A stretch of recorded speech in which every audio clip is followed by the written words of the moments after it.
Jadi sesuai amanah undang-undang, saudara, pemilu tampaknya akan cenderung digelar serentak pada 3 tahun lagi atau tepatnya pada 2024. Artinya serentak bukan saja pilkada secara serentak atau pemilihan kepala daerah. Anda harus membayangkan ada pilkada, kemudian ada pemilu legislatif, dan ada pemilihan presiden. Ketiga pemilu dalam 3 tingkatan ini akan dilakukan pada tahun 2024. Itulah keserentakan yang kemudian menjadi pro dan kontra. Selain pro dan kontra mengenai upaya untuk merevisi undang-undang pemilu yang masih bergulir, walaupun mungkin cenderung tidak akan dilakukan oleh DPR melihat peta dari para fraksi. Nah, bagaimana pula kemudian gugatan-gugatan sengketa pemilu yang sekarang berlangsung di Mahkamah Konstitusi? Apa saja potensi tambahan beban dari pemilu yang akan borongan pada tahun 2024? Segera kita bahas. Ada mantan Ketua Mahkamah Konstitusi tahun 2013-2015, Bang Hamdan Zulfa, dan juga Dewan Pembina Perkumpulan untuk Pemilu dan Demokrasi atau Perludem, Mbak Titi Anggraini. Assalamualaikum warahmatullahi wabarakatuh. Selamat pagi, Bang Hamdan, Mbak Titi. Waalaikumsalam warahmatullahi wabarakatuh. Ya, Bang Hamdan apa kabar, Bang? Sehat selalu ya? Baik, baik, sehat alhamdulillah. Ya, senang bisa ketemu Bang Hamdan lagi. Mbak Titi juga nih, sibuk kuliah ya. Baik, kita akan ngobrol saja Bang Hamdan, silakan Mbak Titi, nanti silakan, kita ingin menambah wawasan saya terutama dan juga pemirsa Sapa Indonesia berkaitan dengan pilkada tampaknya akan serentak. Bang Hamdan, Anda bisa membayangkan bagaimana situasinya nanti. Pada saat ini saja, koreksi saya, Bang Hamdan dan juga Mbak Titi, Bang Hamdan pasti terus mengawasi Mahkamah Konstitusi begitu dari luar sekarang. Dari pilkada serentak yang sekitar 200-an lebih terlaksana, ada 100 lebih sengketa atau kasus yang kemudian diajukan begitu. Saya nggak kebayang itu, Bang Hamdan, nanti kalau serentak dari pilkada, pileg, dan pilpres, Mahkamah Konstitusinya sanggup atau tidak? Bagaimana bayangan Bang Hamdan mengenai ini? Ya, pertama, seingat saya tahun ini saja Ya, dengan jumlah pilkada, nanti Mbak Titi yang paling tahu jumlahnya, yang cukup banyak, 136 perkara kalau tidak salah. yang masuk ya. Kemudian yang masuk. Nah, ini kan 3 kali nih sudah pilkada serentak yang parsial ya. Ya, Nah, kalau pilkada serentak yang full 2024 itu ada 548 kabupaten dan kota. ya, Tentu potensi perkaranya, ya kalaulah misalnya 50 atau 60% itu cukup banyak sekali. ya, Jadi artinya itu nanti bisa 300-an perkara ya, dan bisa lebih lah. Nah, sementara MK dikasih waktu hanya 45 hari, nah ini menjadi tidak mungkin ya.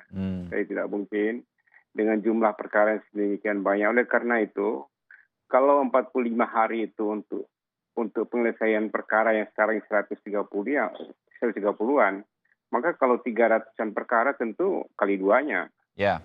Jadi butuh waktu 2 bulan kira-kira ya. Jadi memang bebannya begitu sangat besar, dan dalam waktu 3 bulan ini di spare waktu mana di keserentakan itu dilaksanakan. Apakah serentak 7 kotak, ini saya tidak tahu persis desainnya nanti. Serentak 7 kotak ya. Ya. 5 kotak pilpres, DPD dan DPR dan DPRD, kemudian tambah gubernur dan kabupaten dan kota. Nah, kalau ini lebih sangat rumit lagi ya. Lebih sangat rumit lagi. Nah, ini bukan membuat penyederhanaan, tapi perumitan pelaksanaan pemilu.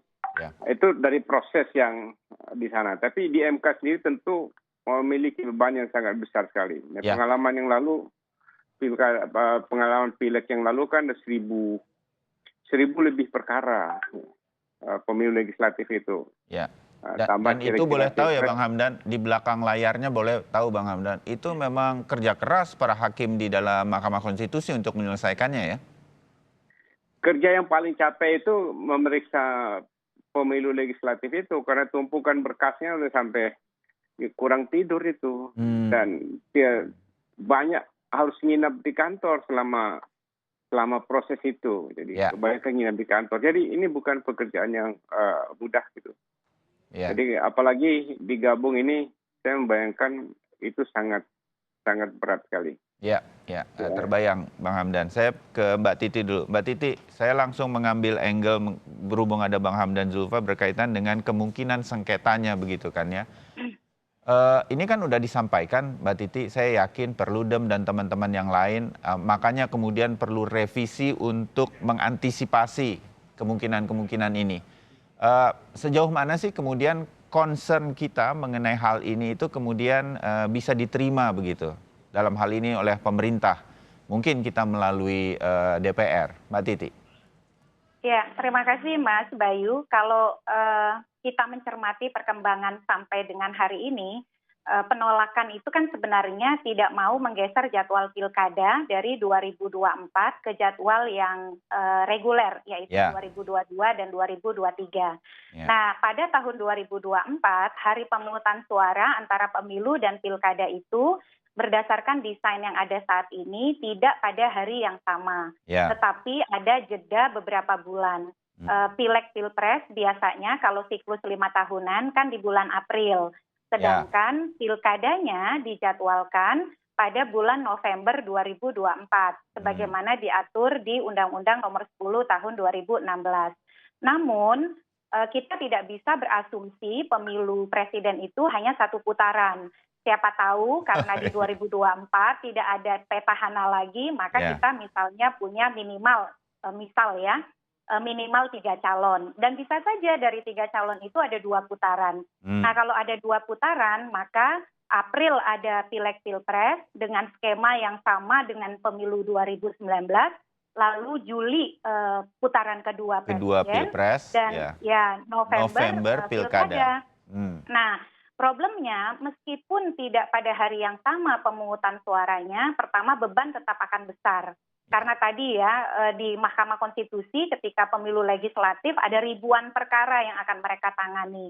Lalu kemudian saat yang sama juga pemilu presiden. Dan kita tahu pemilu presiden itu menarik perhatian publik luar biasa dengan siaran langsungnya, komentar-komentarnya, belum lagi spekulasinya di masyarakat begitu ya. Ya. Walaupun juga memuat edukasi politik yang sangat baik soal hukum. Ya. Nah, tetapi yang juga perlu jadi perhatian dengan pilkada serentak secara nasional dengan waktu yang hanya 45 hari. Tadi Ya. Pak Hamdan sudah sampaikan 45 hari penanganan perkara di Mahkamah Konstitusi dengan jumlah yang sangat besar, tentu itu akan sangat berat sekali. Ya. Apalagi sekarang Mahkamah Konstitusi betul-betul mengedepankan pendekatan keadilan substantif ya. Jadi tidak serta-merta misalnya karena selisihnya tidak sesuai ambang batas selisih 0,5-2%, maka perkara langsung ditolak. Tetapi mereka berusaha untuk mendengarkan argumen-argumen dari para pihak secara menyeluruh.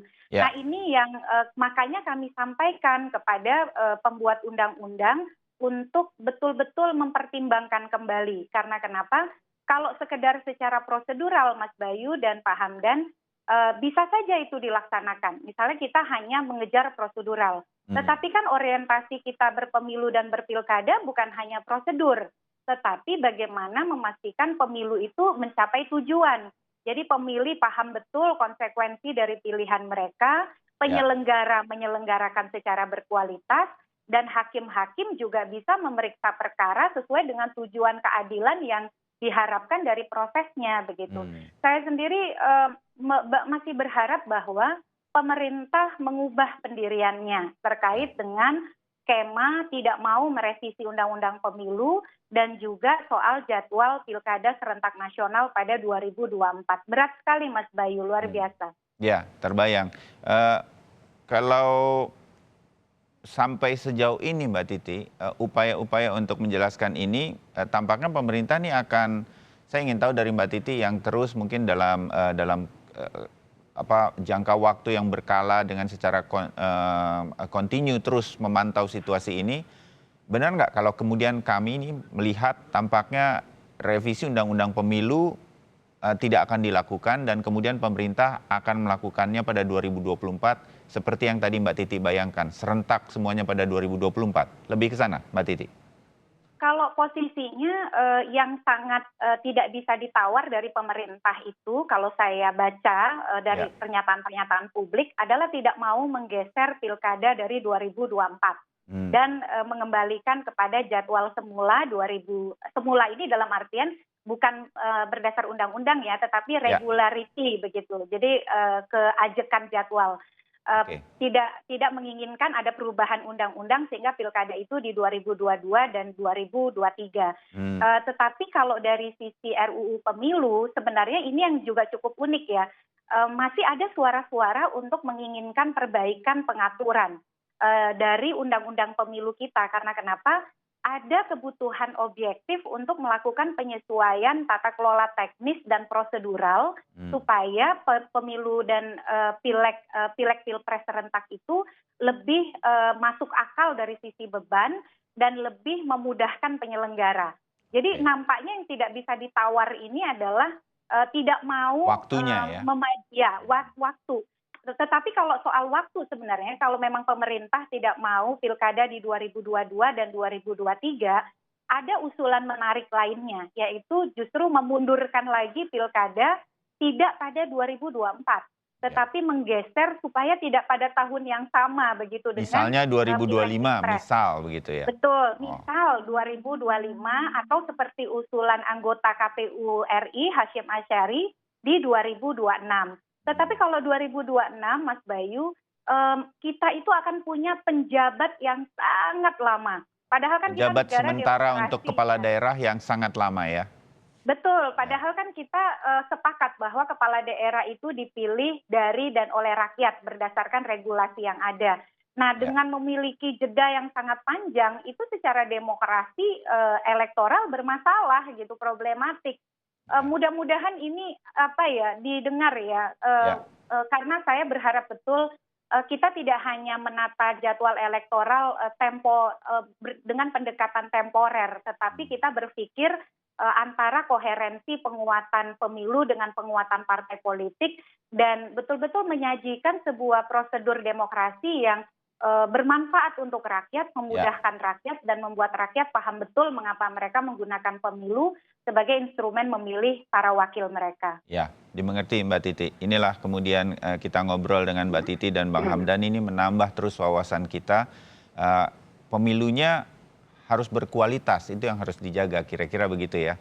Bang Hamdan, sedikit lagi dong, saya ingin tahu kalau di Mahkamah Konstitusi, itu kasus-kasus sengketa pemilu, mulai dari pilkada, pilpres, kalau pilpres lebih jelas lah, semua sedang melihat begitu. Tapi kalau pilkada dari berbagai daerah, atau mungkin juga legislatif, pileg begitu, itu masalah yang paling sering disengketakan tuh apa? Penghitungan suaranya tidak cocok, saling bersengketa, atau apa, Bang Hamdan?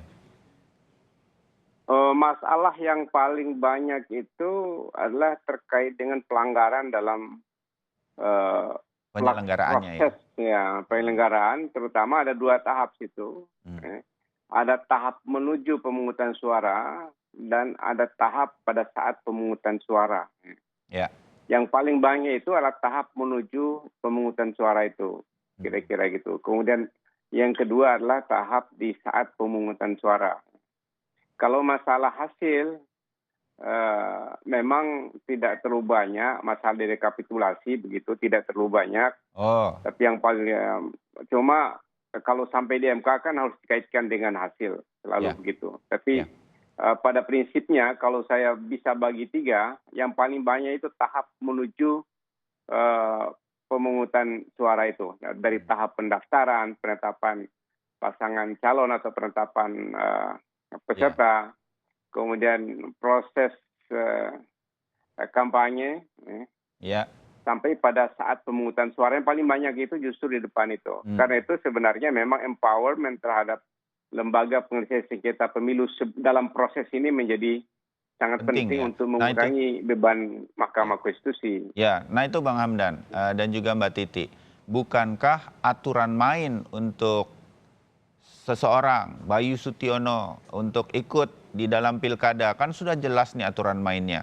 Sudah, kalau kita mau bertanding dalam pertandingan-pertandingan 17 Agustusan saja di RT RW, itu ada technical meetingnya. Sehingga semua aturannya sudah dimengerti oleh para peserta pertandingan. Kan nggak ada yang protes-protes lagi tuh kalau 17 Agustusan pertandingan bulu tangkis lah, apa segala macam. Kenapa kalau di pemilu aturan mainnya sudah dibagikan, sepertinya semua orang sudah mengerti, tapi begitu sudah berjalan, lari semua ke Mahkamah Konstitusi. Bang Hamdan, apa ini yang kurang kuat peraturannya, kurang jelas, atau memang cari-cari saja, yang penting sengketa dulu, Bang Hamdan? Bukan, ini sengketa ini bukan sengketa biasa. Sengketa mengenai kekuasaan. Oh. Karena sengketa mengenai kekuasaan itu sangat keras gitu. Jadi karena itu masalah kecil, masalah apapun, itu selalu bisa dibawa ke pengadilan. Kemudian yang kedua yang saya katakan yang sangat penting bahwa walaupun undang-undang sudah mengatur demikian ya, sengketa dalam proses diselesaikan oleh institusi yang bukan MK gitu, ada TUN, ada kepolisian, ada Bawaslu, ada Panwas dan KPU sendiri. Tapi kan MK kan tidak boleh juga tutup mata. Seandainya ada hal-hal yang mendasar, yang mencederai demokrasi, yang mencederai prinsip-prinsip konstitusi. Karena kalau MK mengabaikan hal itu, maka fungsi MK sebagai pengawal demokrasi dan demokrasi yang fair itu kan menjadi tidak ada, dan menanti demokrasi kita menjadi pertarungan kekuasaan semata-mata. Jadi karena itu walaupun sedemikian rupa undang-undang mengatur, Anda hanya boleh memeriksa ini. MK juga tidak bisa juga diatur seperti itu, karena MK itu kan pengadil, dari lembaga peradilan, pengawal demokrasi. Jadi karena itu sebagaimanapun dibatasi, dalam praktek selalu saja ada hal-hal yang memang harus dimasuki oleh MK, walaupun itu persoalan dalam proses, bukan persoalan hasil itu. Ada saja ternyata ditemukan ya. Karena saya katakan tadi, ini masalah kekuasaan, kekuasaan. Sering sekali orang suka menabrak gitu. Mudah-mudahan tidak diketahui gitu, atau mudah-mudahan tabrakannya itu bisa dia bela diri gitu. Itu yang sering kali terjadi. Kalau seperti cerita Bang Hamdan, saya ke Mbak Titi sedikit juga, nanti Bang Hamdan boleh menanggapi juga. Kalau begitu memang apapun undang-undang pemilunya berkaitan dengan sampai ke tingkat proses dan lain-lain, memang akan tetap ada yang mengajukan sengketa. Begitu ya Mbak Titi ya. Bagaimana kemudian kita bisa berharap aturan jelas, jernih, dimengerti semua orang, sehingga beban kemungkinan adanya sengketa ke Mahkamah Konstitusi berkurang. Misalnya seperti itu harapan kita, Mbak Titi. Ada banyak faktor, Mas Bayu, mengapa orang pergi ke Mahkamah Konstitusi. Ini juga berkaitan dengan kultur politik kita ya. Jadi kalau indeks demokrasi yang dirilis oleh Economist Intelligence Unit itu memperlihatkan kultur politik kita itu masih rendah. Jadi contoh ya, kasus Sabu Raijua. Sudah semua prosedur dilakukan, tapi kan tetap juga gitu ya, ada bolongnya. Pada ujungnya baru ketahuan bahwa bukan warga negara Indonesia atau memiliki kewarganegaraan asing. Nah sementara ini misalnya calon yang kalah karena selisihnya sangat jauh, dua calon yang kalah itu memutuskan tidak pergi ke Mahkamah Konstitusi karena selisihnya 18% dengan yang memperoleh suara kedua. Ternyata ketika hasil sudah ditetapkan KPU, ketahuan ada yang paling mendasar yang tidak terpenuhi, yaitu persyaratan untuk menjadi calon. Sekarang saja semua kebingungan, mau pergi ke MK, durasinya sudah daluarsa, sudah melampaui karena 3 hari ya setelah penetapan. Lalu gimana nih menyelesaikan ini? Mau dilantik tidak rasa keadilan tercederai karena ini bukan sejak awal tidak memenuhi syarat sebagai calon. Jadi sebaik apapun kita mengatur regulasi kita, di dalam dinamika elektoral akan selalu ada hal-hal baru, gitu ya. Nah, Mahkamah Konstitusi ini karena tadi dia bukan hanya sekedar pengadil, tetapi juga menegakkan konstitusi, maka banyak sekali harapan ke Mahkamah. Apalagi misalnya orang pergi ke Mahkamah itu kadang-kadang Mas Bayu, bukan hanya karena dia tahu dia tidak akan bisa menang karena realita di lapangan begitu. Kadang-kadang hanya ingin memuaskan pendukung. Jadi karena yang berkontribusi untuk mendukung dia ini sangat banyak. Jadi Ya. karena kadang-kadang di istilahnya Karena gini loh, pendukungnya bilang diocok-ocok pokoknya gitu ya. maju dulu, sengketa dulu begitu, ya ikut juga Betul, mereka ya. betul. Hmm. Betul, belum lagi ya banyak sekali harapan-harapan misalnya oleh para contoh ya, lawyer, "Bisa Pak, ada aspek ini gitu. Nah jadi memang, kultur politik itu yang harus kita bangun. Tetapi kan yang positifnya, kita menggunakan mekanisme hukum persidangan.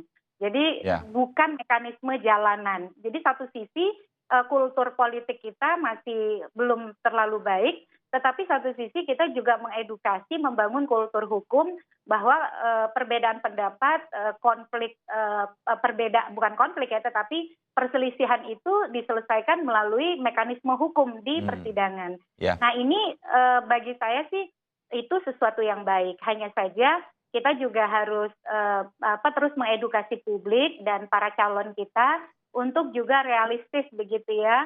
Karena kalau mereka sekedar coba-coba juga selain keluar biaya lagi, ya itu tadi akhirnya membebani begitu. Ya. Itu memang jadi pekerjaan rumah kita. Ya, terbayang bagaimana situasinya pada saat ini demokrasi kita masih pada tahap tersebut, Mbak Titi dan juga Bang Hamdan. Kita akan jeda dulu dan setelah jeda nanti izinkan saya untuk berdiskusi atau ngobrol dengan Anda berdua mengenai kalau pemerintah tetap pada keputusannya pilkada serentak pada 2024 seluruh tidak hanya pilkada, pileg dan juga pilpres begitu. Nah, apa yang kemudian harus disiapkan oleh perangkat hukum, terutama Mahkamah Konstitusi, bersiap mengenai hal-hal tersebut. Usai jeda, kami akan bahas mengenai hal tersebut untuk Anda.